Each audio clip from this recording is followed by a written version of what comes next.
Salut, c'est Zugru. Aujourd'hui, on va traiter d'un sujet un peu sérieux, un peu compliqué, qui fait débat depuis des années.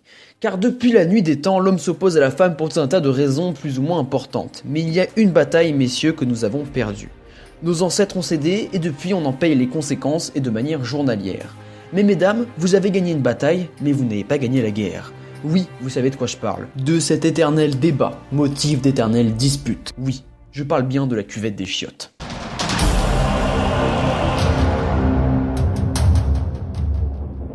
La cuvette, elle doit rester en bas.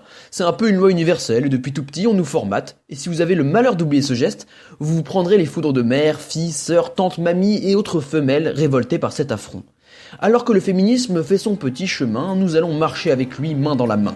Vous voulez l'émancipation de la femme, l'égalité au niveau des mœurs, blablabla, eh bien il est temps de remettre le débat sur le tapis.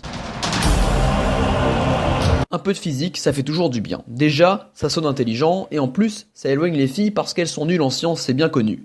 On va prendre la Terre comme référentiel, et notre objet d'étude sera la cuvette des toilettes. Lorsque vous la soulevez, c'est la force de votre bras qui va s'opposer à la force de pesanteur, qui a une valeur d'environ 9,81 mètres par seconde carré. Il faut donc que la force du bras soit supérieure à la force de pesanteur pour remonter entièrement la cuvette.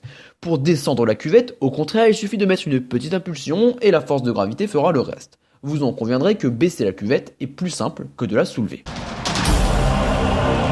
Maintenant, il faut choisir un ordre. De nos jours, avec la domination des femelles, on doit remonter, puis baisser à nouveau la cuvette, ce qui est quelque chose que je trouve inadmissible. Si les hommes obtenaient raison, les femmes devraient baisser puis remonter la cuvette.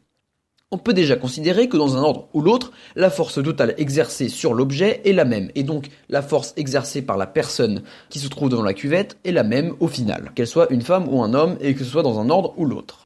On va écarter tous les arguments de type galanterie, ou tous les arguments de type il faut laisser la femme, parce que la femme elle a moins de force que l'homme, tout ça, on s'en bat les couilles. Aujourd'hui, on va traiter ça de manière scientifique.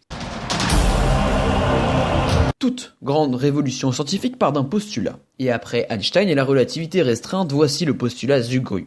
Tout débat de force doit se soumettre à l'impératif physiologique. En d'autres termes, il faut privilégier celui qui a une envie pressante par rapport à celui qui a fini de faire pipi.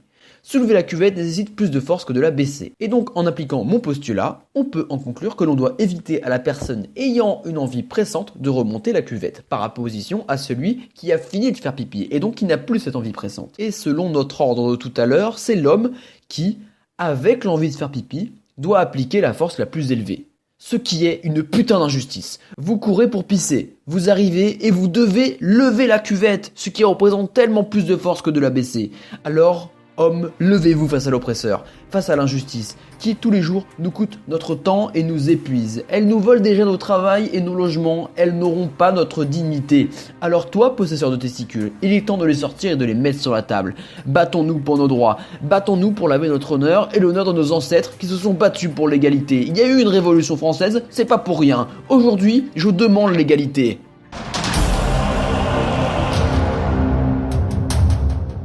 Maintenant que j'ai prouvé par A plus B que l'homme devrait avoir la position privilégiée dans le débat, je propose une trêve. Oui, je sais, je vous ai chauffé pour vous battre, mais bon, il faut savoir dire stop et agiter le drapeau blanc. Je suis quelqu'un de profondément pacifique, et je sais que les grandes avancées de l'histoire ont toujours été faites par des hommes, et aujourd'hui je propose la trêve. Alors là voilà ma solution. Au lieu d'appliquer votre dictature, pourquoi ne pas juste décider que l'on laisse les chiottes comme on les a utilisées?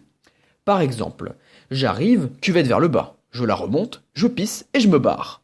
Et si la prochaine personne est du sexe féminin, elle fait l'inverse, et voilà. Plus de conflit. Je ne vois pas pourquoi l'homme devrait se farcir l'un et l'autre. Parce que si vous voulez la guerre, on peut la faire et on la gagnera. On aura juste à faire comme vous. Si on arrive et que la cuvette est quand même vers le bas, on s'en bat les couilles, on pisse. Vous viendrez pas vous plaindre d'avoir le cul mouillé après.